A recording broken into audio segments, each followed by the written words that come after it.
Então a gente busca uma visão da vida, segundo o que o Espiritismo nos diz, para facilitar a nossa evolução espiritual. Então nada há de diferente aqui no que a gente vai ver.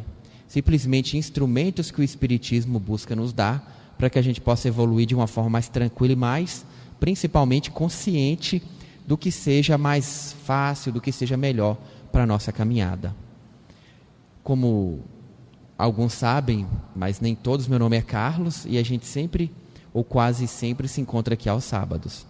O nosso tema de hoje é abençoando a todos. Evangelho de João, capítulo 18.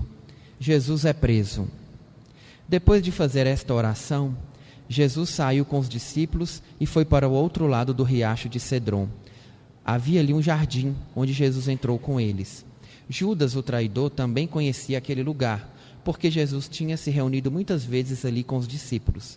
Então Judas foi ao jardim com um grupo de soldados e alguns guardas do templo, mandados pelos chefes dos sacerdotes e pelos fariseus, estavam armados e levavam lanternas e tochas. Jesus sabia tudo o que ia acontecer. Por isso caminhou na direção deles e perguntou: quem é que vocês estão procurando? Jesus de Nazaré, responderam. Sou eu, disse Jesus. Judas, o traidor, estava com eles. Quando Jesus disse, sou eu, eles recuaram e caíram no chão. Jesus perguntou outra vez, quem é que vocês estão procurando? Jesus de Nazaré, tornaram a responder. Já afirmei que sou eu. Se é a mim que vocês procuram, então deixem estes outros irem embora, disse Jesus. Ele falou isto para que acontecesse o que tinha dito.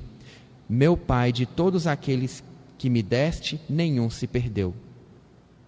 Aí Simão Pedro tirou a espada e cortou a orelha direita de um homem chamado Malco, que era empregado do presidente dos sacerdotes. Então Jesus disse a Pedro, guarde a espada. Você pensa que eu não vou beber do cálice de sofrimento que meu Pai me deu? Essa passagem ela é muito interessante. Essa passagem ela consta dos 4 evangelhos, dos evangelistas, mas ela não é igual em todos os evangelhos. Cada um conta de uma determinada forma e cada um traz uma informação nova. João é o único evangelista que conta que quem cortou a orelha foi Pedro. Todos os outros dizem que foi uma pessoa, simplesmente. E ele é o único que dá o nome da pessoa que tem a orelha cortada, que é Malco, um servidor. Mas ele não diz uma passagem interessante que Lucas diz, que é que Jesus cura essa orelha que foi cortada. Então Pedro, tentando defender Jesus, corta a orelha de um dos servos, e Jesus cura essa orelha e repreende Pedro, que ele não deveria ter feito aquilo. E é levado, como a gente já sabe. Então, o nosso tema de hoje é abençoando a todos. A nossa análise nessa passagem é da conduta de Pedro. Por que Pedro levantou a espada para cortar a orelha daquele que vinha buscar Jesus? Nós sabemos que Jesus viveu um período com os apóstolos, e que ele pregava, ele discutia, ele fazia curas, ele dava o exemplo. Então ele instruía esses apóstolos. Onde quer que ele estivesse, ele sempre dava as lições para eles. E a gente percebe que no momento da prova principal que havia para ser passada, Pedro simplesmente levanta a espada e age com violência. E isso é muito interessante. Por que será que ele age assim? Por que será que depois de ter ouvido tanto sobre o reino do amor, o reino de paz, aquele que for o último será o primeiro, ame ao próximo como a ti mesmo, depois de ouvir os mandamentos, depois de conviver com Jesus, ele age dessa forma? É uma reflexão muito interessante, porque os apóstolos representam nós mesmos. Então todos nós somos Pedros, em um determinado momento da nossa vida. E como Pedro, nós temos grande conhecimento. Conhecimento desta vida física, conhecimento espiritual desta vida e de vidas passadas, de várias religiões que nós já passamos por elas, vários países, várias vidas que nós já tivemos. Tudo isso está em nós. E mesmo assim, depois de tudo isso, no primeiro dissabor, a gente age com agressividade. É uma questão muito interessante para que a gente possa refletir. Por que é tão fácil responder dessa forma? Ignorar tudo que a gente já ouviu, tudo que a gente leu, tudo que a gente procurou saber, tudo que foi exemplificado pelo Mestre Jesus. Ainda é muito difícil para nós tudo isso. Como foi para Pedro naquele instante. A crucificação de Jesus foi um aprendizado para todos os apóstolos, como é para nós. Pedro negou, Judas fez uma interpretação equivocada, Tomé só viu se tocou em Jesus, e por aí afora cada apóstolo tem uma característica que significa o que nós somos. Será que nós só vamos acreditar no Evangelho em um determinado momento que a gente possa tocar naquele entendimento, naquele conhecimento, para que a gente possa acreditar que é verdade? Será que eu só vou acreditar que existe vida após a morte, após a minha morte? Ou pelo menos eu conheço a informação, mas não vivo segundo esse entendimento? Porque a gente percebe que Pedro sabia de tudo isso, mas não conseguia naquele instante viver o que ele sabia. Será que nós conseguimos viver o que a gente sabe hoje?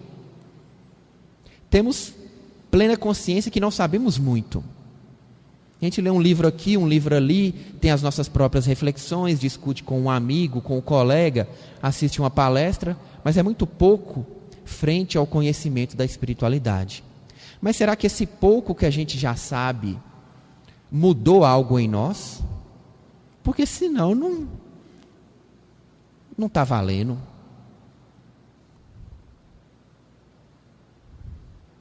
Será que essas informações que a gente tem trouxe algo de diferente? Trouxe paciência, serenidade, tranquilidade? Ou trouxe a agressividade que a gente percebe em Pedro? A gente percebe que no momento em que ele se viu acuado, o Pedro antigo voltou. Aquele que não conhecia Jesus, aquele que só conhecia como defesa a espada, aquele que tinha como defesa ou como proteção o amor, sumiu. Então é uma lição muito grandiosa e uma reflexão muito importante para todos nós. O que nós fazemos com o conhecimento que nós temos? E principalmente nos momentos de dificuldade. Quando a vida está boa, quando a gente está com saúde, quando está todo mundo bem, quando o emprego é bom, é muito fácil. Todo mundo está feliz. A gente agradece a Deus, está tudo bem, anda sorrindo, mas e quando as coisas estão difíceis? E quando a gente se vê acuado, doente, desempregado, infeliz por uma determinada circunstância, o que nós fazemos? Onde está aí a nossa honestidade, a nossa caridade, o nosso amor, a nossa compreensão, a nossa benevolência? Onde estão aí os princípios morais quando a gente passa por isso? Obviamente é uma reflexão que cada um tem que fazer de si ao longo de toda a sua vida, a forma como nós temos agido. À medida em que a gente avança na estrada da evolução, do conhecimento espiritual, não dá para agir como agia antes. Sob pena de adquirir grande débito, grande responsabilidade, que a gente vai ter que responder por ela depois. Porque o Mestre Jesus já nos advertiu que aquele a quem mais foi dado, mais será cobrado. E a nós muito tem sido dado. Muita informação, muitas obras, muitos centros espíritas, muitas atividades espirituais estão à disposição de qualquer um que queira participar, que queira se esforçar, que queira ser diferente. Mas o que nós temos feito com essas informações? E a gente percebe que Jesus ainda busca reparar o que Pedro fez, tendo pleno conhecimento da ignorância dele naquela circunstância. E há pouquíssimo tempo atrás ele tinha tido contato com os apóstolos e explicado o que ia acontecer. Da mesma forma como tudo o que acontece é explicado para nós. Nós sabemos que a Terra passa por um período de transição. Nós sabemos que é dada uma última oportunidade para todos os espíritos reencarnarem, inclusive para nós. E nós ainda achamos estranho todo o sofrimento e toda a dificuldade que a gente encontra na Terra. Mas já foi avisado que seria assim. Já foi avisado que para que a gente possa se tornar melhor é preciso que a gente vá lá no fundo, revire tudo o que tem lá para que a gente possa reconstruir um planeta melhor. Já foi avisado que poucos ficarão na Terra. Aqueles que forem compatíveis com a vibração de um mundo de regeneração. Tudo isso já nos foi dito, mas será que a gente vive segundo essas informações? Será que a gente busca fazer as nossas preces, elevando a nossa vibração, busca agir de uma forma diferente, buscando sempre exercer o amor, a mansuetude, a tranquilidade? Ou a gente está sempre discutindo alguma coisa, buscando alguma vantagem?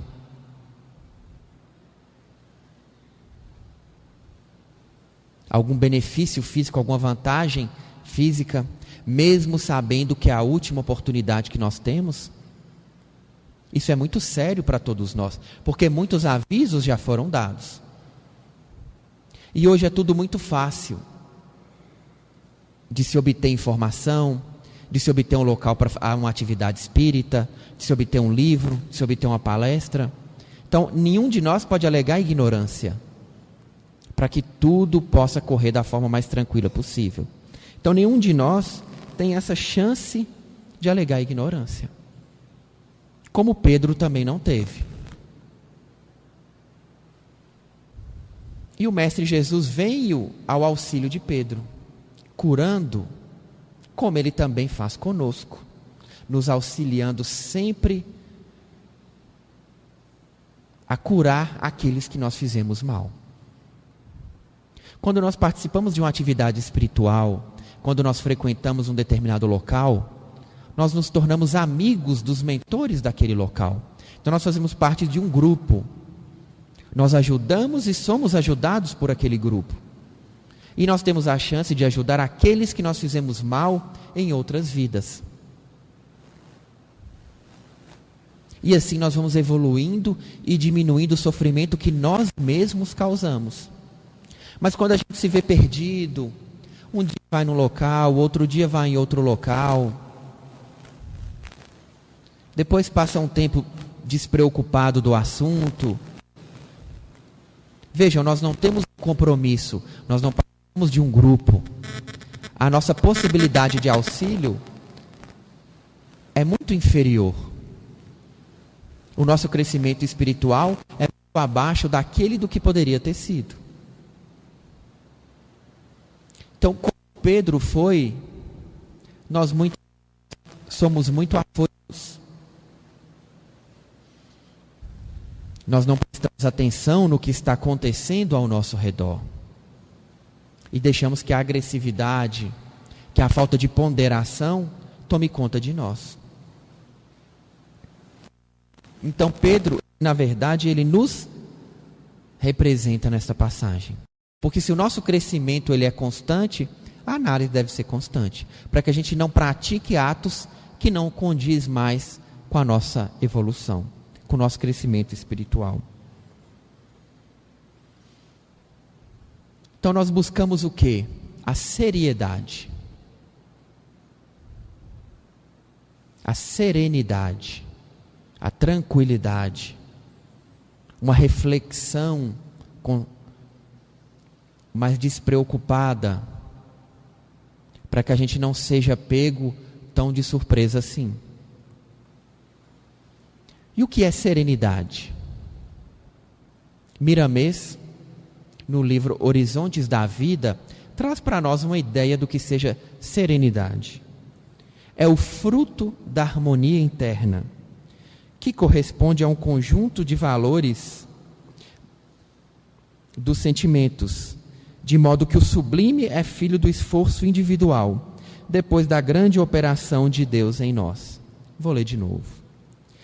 A serenidade é fruto da harmonia interna, que corresponde a um conjunto de valores dos sentimentos, de modo que o sublime é filho do esforço individual, depois da grande operação de Deus em nós. O que é a operação de Deus em nós? É a transformação de tudo isso que a gente acabou de ver, de todo o conhecimento, de toda a vivência que a gente tem a possibilidade de ter contato, o que ela faz em nós. Deus, através de todas essas informações, Ele pode nos transformar, nos trazendo serenidade. E serenidade é harmonia interna. Aquele que está tranquilo nunca vai levantar a espada para uma outra pessoa, na simbologia que nós estamos aqui usando. Ele vai ter sempre como resposta o amor, a tranquilidade, a compreensão, porque sabe que algo além do que simplesmente aparenta ser está acontecendo. Como o Mestre Jesus sabia que aquilo era necessário. E ele estava tranquilo, sereno, ao contrário dos apóstolos, que mesmo advertidos não entendiam o que estava acontecendo. E como nós vamos adquirir serenidade? Essa é a chave do nosso problema. Temos conhecimento, temos informação, temos vivência, dependendo da idade de cada um, mais ou menos vivência. Muito aprendizado com nós mesmos e com os exemplos ao nosso redor. Para que a gente tire as nossas próprias conclusões das situações na nossa vida. Que instrumentos nós podemos ter para que a gente possa buscar essa tranquilidade interna, essa serenidade, para que nos momentos difíceis a gente continue sereno. Percebam, o sereno não cria débitos. O sereno, ele espalha o amor e está sempre trazendo o equilíbrio e a paz onde quer que ele esteja. Essa é uma grande característica dos espíritos evoluídos. Espalham a tranquilidade e o amor onde quer que estejam. Miramês nos diz que um grande instrumento que a gente pode utilizar é a benção, é abençoar. A cultura popular já nos diz isso. Antigamente era muito normal a gente pedir a bênção. Hoje não é mais, mas já foi um costume. E isso é verdadeiro. Costume que poderia voltar. Então, o que é abençoar? É desejar o bem para todas as criaturas que vivem conosco e que encontram-se por onde quer que a gente seja. Não esteja, seja. Então vejam, bênção é querer o bem. Por isso que a gente pedia a bênção. Para que alguém desejasse para nós o bem, torcesse por nós.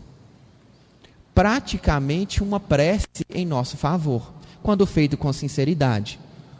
Porque nós sabemos que palavras e pensamentos doam energia. Então esse tipo de preocupação, essas palavras, tudo isso gera energia positiva projetada em uma outra pessoa. Então bênção é se preocupar, é procurar saber o que acontece, é desejar o bem para as pessoas que estão ao nosso redor. E será que a gente tem feito isso? Para que a gente possa estar e buscar a serenidade, precisamos espalhar o bem ao nosso redor. Para que assim a gente tenha harmonia íntima. Devemos compreender que bênçãos são doações de valores que já despertamos na intimidade do coração. O que nós temos de bom em nós? É uma reflexão pessoal de cada um. Pensem, o que nós temos de bom em nós, hoje? Não é pouca coisa. Nós temos muitos problemas para resolver, temos, mas nós também temos muita coisa boa em nós. Uns são mais atenciosos, uns são mais caridosos, uns são mais esforçados no trabalho, mais objetivos. Uns estão sempre ligando, se preocupando com outra pessoa. Então, cada um de nós tem uma característica e várias qualidades que nós podemos exercitá-las. Mas nós não podemos esquecer de exercitá-las.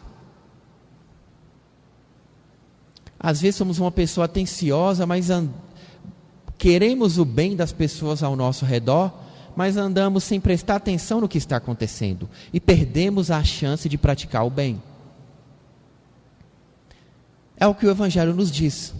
Não podemos colocar a candeia debaixo do alqueire, ou seja, a luz debaixo da mesa. E a luz aí é o que nós temos, a nossa luz, que são as nossas qualidades. Já são poucas, mas temos. Então temos que exercê-las. Mostrar quem nós somos, espalhar o bem, abençoar onde quer que nós estejamos. Desejar e espalhar energias onde nós estivermos. E assim nós vamos aprendendo a ter serenidade. Porque é assim que o conhecimento e que a vivência vai, através de Deus, trazer a nossa harmonia interior. Mas isso demanda um esforço, demanda um trabalho, demanda uma conquista para todos nós. Só que nós não abençoamos sozinhos. Esse é um detalhe interessante. A bênção é doação divina, partida da divindade, e que carrega consigo, quando passa por nós, os nossos sentimentos que devem ser de amor. Então a energia da espiritualidade, a energia de Deus, se a gente pode chamar assim, está aí à disposição daqueles que querem utilizar para espalhar o bem onde quer que esteja. Basta que a gente use as nossas próprias qualidades. Basta que a gente queira espalhar o amor, o equilíbrio onde quer que a gente esteja. Por isso nosso tema hoje é abençoando a todos.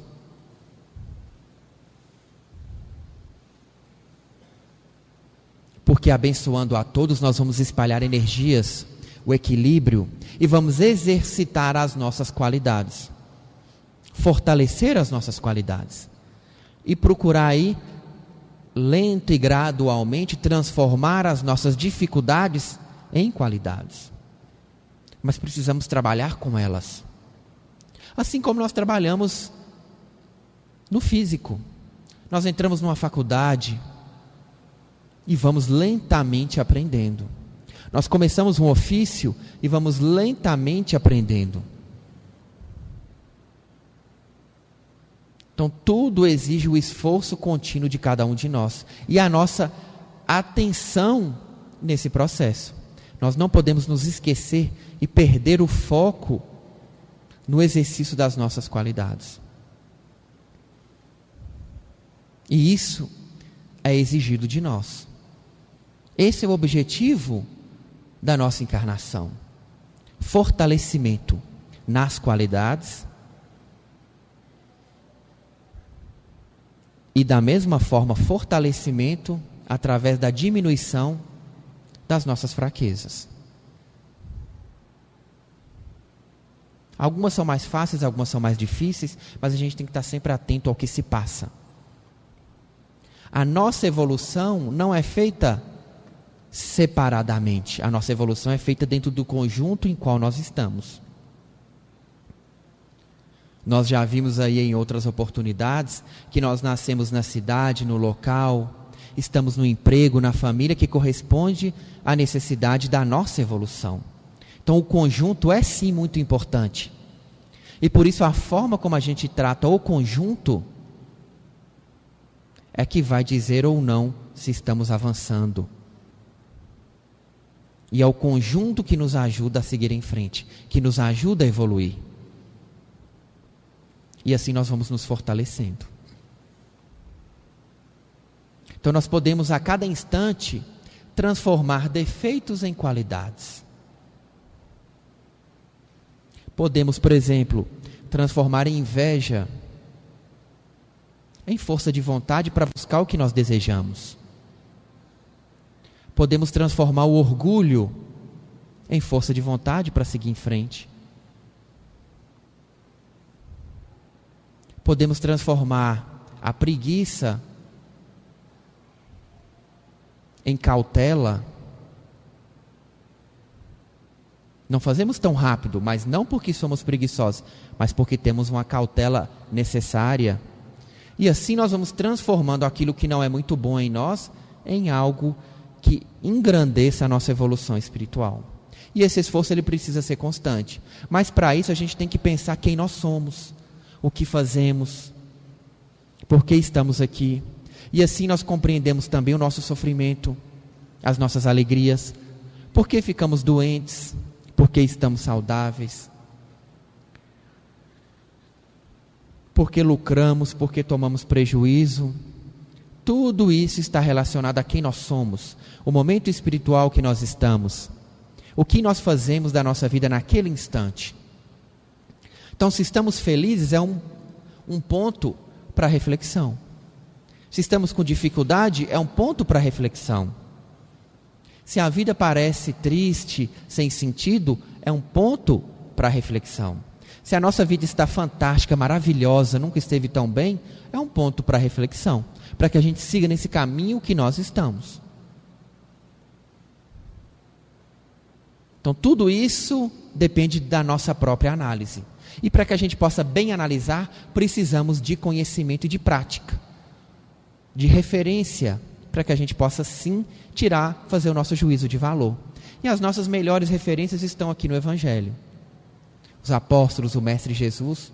Por isso nós, depois de tanto tempo, ainda lemos o Evangelho. Modelos e exemplos para todos nós, de acertos e de erros, para que a gente repita o que é bom e evite o que não deu certo. E assim fica a nossa mensagem do dia de hoje, para que através das nossas qualidades a gente possa abençoar onde quer que a gente esteja. Que a gente tenha tranquilidade para não levantar a espada quando os obstáculos baterem à nossa porta. Que a gente tenha serenidade para refletir, para interpretar, para que a gente não crie novos débitos. Pelo contrário, que o conhecimento espiritual seja revelador para todos nós.